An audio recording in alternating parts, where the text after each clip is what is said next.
नमस्कार मंडळी, कसे आहात सगळे? तुम्हा सर्वांचं माझ्या यूट्यूब चॅनलवरती खूप खूप स्वागत. मित्रांनो, सध्या सगळीकडे एकाच विषयाची चर्चा आहे, ती म्हणजे येणारं खग्रास चंद्रग्रहण. त्यात भर म्हणजे यंदा हे ग्रहण होळीच्या दिवसातच आलंय. मग आता मनात खूप शंका येतात. होळी नक्की कधी पेटवायची? ग्रहणाचे नियम काय पाळायचे की नाही तो पण मोठा प्रश्न आहे. आणि सगळ्यात महत्त्वाचं म्हणजे आपल्या घरातल्या गर्भवती महिला, लहान मुलं आणि आजारी माणसांनी काय काळजी घ्यायची. आजचा हा व्हिडिओ मी खास तुमच्यासाठी बनवला आहे, कारण या एकाच व्हिडिओमध्ये तुमच्या मनातल्या सर्व प्रश्नांची उत्तरं मी देणार आहे. व्हिडिओ थोडा मोठा होईल, पण तो शेवटपर्यंत नक्की बघा, कारण अर्धवट माहिती ही नेहमी धोक्याची असते. बरं, पुढे जाण्याआधी मला सांगा, तुमच्यापैकी कोणाकोणाला ग्रहण पाळायला आवडतं आणि कोण याला फक्त एक खगोलीय घटना मानतं? कमेंटमध्ये नक्की सांगा हं. आणि हो, माहिती आवडली तर आत्ताच व्हिडिओला लाईक करा. तुमच्या एका लाईकने मला खूप प्रोत्साहन मिळेल, तर नक्कीच लाईक करा. चला तर मग पुढील विषयाकडे वळूया.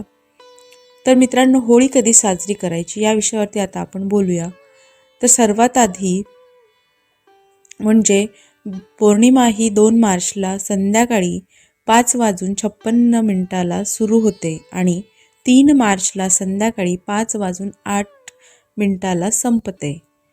नियम असा सांगतो की 3 मार्चला चंद्रग्रहण असल्यामुळे आपल्याला होळी ही 2 मार्चला संध्याकाळी 6 नंतर पेटवायची आहे. मग ती सामूहिक असो किंवा घरगुती, पूजा 2 मार्चलाच उरकून घ्या, म्हणजे तुमचा होळीचा गोंधळ इथेच मिटला. तर मित्रांनो, या चंद्रग्रहणाची जी वेळ आहे आणि जो काही सूतक काळ आहे तो जाणून घेऊया. तर आता त्याकडे वळूया. हे जे खग्रास चंद्रग्रहण आहे हे 3 मार्चला आहे. वेळ नीट लिहून घ्या. हे जे खग्रास चंद्रग्रहण आहे ते दुपारी 3:20 सुरू होईल आणि संध्याकाळी 6:46 ते संपेल. मी पुन्हा एकदा सांगते आहे काय कालावधी असणार आहे. तर खग्रास चंद्रग्रहण हे दुपारी 3:20 हे ग्रहण सुरू होईल आणि संध्याकाळी 6:46 हे ग्रहण संपणार आहे. त्यामुळे शास्त्राप्रमाणे चंद्रग्रहणाचे वेध म्हणजेच सूतक हे 9 तास आधी लागतात. म्हणजे 3 मार्चला सूर्योदयापासूनच आपल्याला काही नियम पाळावे लागतील. पण घाबरून जाऊ नका, मी तुम्हाला एकदम सोपे मार्गसुद्धा सांगणार आहे. त्यामुळे अजिबात टेन्शन घेऊ नका की इतका वेळ आपण काय करायचे आहे आणि कसं ॲडजस्ट करायचं आहे. सर्व गोष्टी सविस्तरपणे जाणून घेऊया. सर्वात प्रथम आता माझ्या मैत्रिणींनो, ज्या गरोदर आहेत त्यांच्यासाठी खास सांगते, मनातली भीती आधी काढून टाका.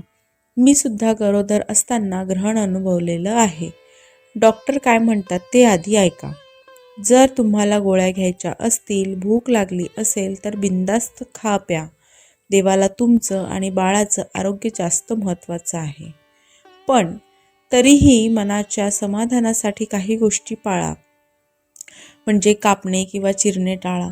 दुपारी 3:20 पासून ते 6:46 या वेळात चाकू, कात्री किंवा विळीचा वापर करू नका. काहीही कापू नका, कोणतीही गोष्ट तुम्ही कापू नका. त्यानंतर आहे आराम करा पण जपा. तुम्ही बेडवर, सोफ्यावर शांत बसू शकता. शक्यतो झोपू नका, पण जर खूपच थकवा असेल तर रिलॅक्स व्हा. तिसरी गोष्ट म्हणजे काय करावे. हा जो सूतकचा काळ आहे, तर या काळात काय करायचे आहे, तर या काळात पोटावर हात ठेवून नाम जप करा. रामरक्षा, हनुमान चालिसा किंवा श्री स्वामी समर्थ या मंत्राचा जप करा. यामुळे काय होईल, तुम्हाला आणि बाळाला सकारात्मक ऊर्जा मिळेल. मित्रांनो, आता आपण वळूया लहान मुले आणि वृद्धांसाठी जे काही नियम आहेत त्याकडे. तर लहान मुलं आणि आजारी व्यक्तींना 2.5 ते 3 तास उपाशी ठेवणं चुकीचं आहे. त्यांना भूक लागली तर मऊ पदार्थ जसं की खिचडी किंवा दूध द्यायला हरकत नाही.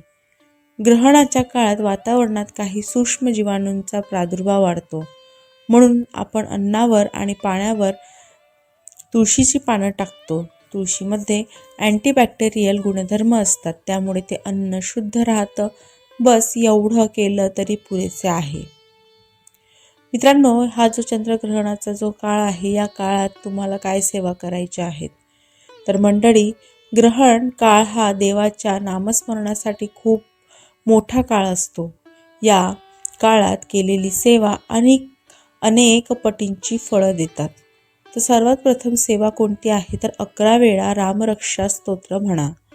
दुसरी गोष्ट म्हणजे कालभैरव अष्टकम किंवा शिवलीलामृत वाचा. काही शक्य नसेल तर मनातल्या मनात श्री स्वामी समर्थ या मंत्राचा जप तुम्ही करा. लक्षात ठेवा, तुमच्या शरीरापेक्षा आणि आरोग्यापेक्षा कुठलंही ग्रहण मोठं नसतं. त्यामुळे स्वतःला त्रास देऊन काहीही करू नका. तर मंडळी, कशी वाटली ही माहिती? आशा आहे की तुमच्या मनातल्या सर्व शंका दूर झाल्या असतील. आता तुमच्यासाठी मी एक प्रश्न विचारणार आहे. ग्रहणाचा मोक्ष झाल्यावर तुम्ही सर्वात आधी काय करता? आंघोळ करता की दानशूरता करतात? तुमचं उत्तर कमेंटमध्ये नक्की सांगा.